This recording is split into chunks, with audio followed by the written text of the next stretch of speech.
अंतिम चरण है, समापन का स्तर है और पीठाधीश्वर श्री महाराज को मैं नमन कर रहा हूं। चाहूंगा कि आशीर्वाद विश्व के नाम जो संदेश है पूरे विश्व के लिए जो जा रहा है, अपने चंद शब्द विश्व के लिए जरूर दे, मानव प्राणी के लिए। मैं सबसे पहले आज महाशिवरात्रि के उपलक्ष्य पर सर्व सिद्धि प्रदय जो सतकुंभा है, ऐसे सतकुंभा पर श्रीमान सुरेंद्र पवार जी हमारे बीच में आए हैं, इनके साथ दैया जी आए, इनका एक पूरा परिवार जो है यहाँ सब आया है। मैं इनको बहुत बहुत आशीर्वाद देता हूँ। विशेषता की जहाँ तक आपने बात की कि सतकुंभा का जो विस्तार, सतकुंभा का जो धार्मिक जो महत्व है, ये मान के चलो कि भी जिला सोनीपत की एक प्राचीन ऐतिहासिक सामाजिक जो धरोहर है वो सतकुंभा है, क्योंकि जिसका वर्णन तीनों युगों में है। सतयुग से संबंध है और द्वापर से संबंध है, त्रेता से, और आज कलयुग में हम जी रहे हैं। तो चारों युगों के अंदर जिस स्थान का महत्व रहा हो, और रावण भी जहाँ बताते हैं कि भी सोने का जो, जैसे स्वर्ण प्रस्थम सोनीपत को बोलते हैं, अगर वास्तविक जैसे मेरा एक हमेशा कहना है भी कुरुक्षेत्र में जाओगे तो कुरुक्षेत्र को ढूंढ नहीं पाओगे। अगर किसी के दिमाग में भी कुरुक्षेत्र जाके कुरुक्षेत्र को ढूंढोगे तो कुरुक्षेत्र आपको नहीं मिलेगा। नहीं। तो वही बात है कि स्वर्ण प्रस्थ को अगर सोनीपत में ढूंढोगे तो नहीं मिलेगा। स्वर्ण प्रस्थ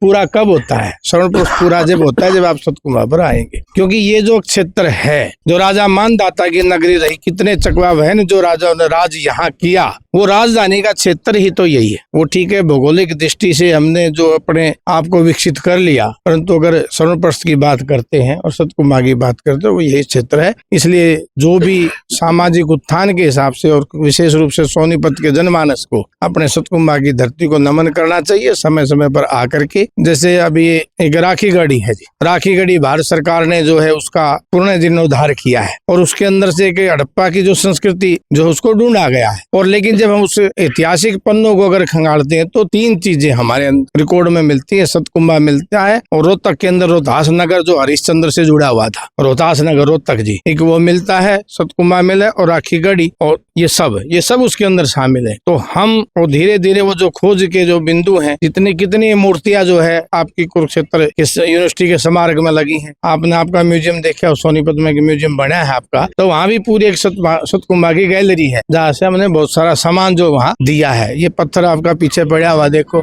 इस तरह का अनेकों बहुमूल्य है, क्योंकि हमारे लिए तो पत्थर थे, लेकिन ये पाषाण युग अन्य युगों को दर्शाता है। तो ऐसी सतकुंभा की धरती पर पुनः इस सतकुंभा उत्सव के माध्यम से मैं समस्त भक्तजनों को, श्रद्धालुओं को बहुत बहुत बधाई देता हूँ। जो लोग इससे जुड़े, प्रत्यक्ष अप्रत्यक्ष जिस रूप में भी जुड़े, जिन्होंने अपना सहयोग प्रदान किया, सबके भगवान जो है मंगल कामना करे, सबकी मनोकामनाएं पूर्ण करे। और इस सतकुंभा उत्सव को जैसे अपने पूर्णाहुति जब कर रहे थे तो एक ही बात कही थी, मगर पूर्णाहुति नहीं है, अगले साल की फिर तैयारी हो चुकी है। तो हम ऐसे खुशी खुशी इस आयोजनों को करते रहे। बहुत बहुत धन्यवाद। बहुत बहुत शुक्रिया पीठाधीश्वर श्रीमद राजेश्वर महाराज का। साथ में इनकी पुत्री हैं डॉक्टर शिवानी शर्मा, जो कि यहाँ पर पांडु पिंडारे से पहुंची हैं। प्रबंध समिति की ओर से स्वागत इनका किया गया है। शुक्राना इस महान धर्मज्ञ, धर्म अध्यात्म के विशेष व्यक्तित्व सुरेंद्र पवार का। मैं नरेंद्र शर्मा परवाना, ज्ञान ज्योति दर्पण के लिए। जय हिंद।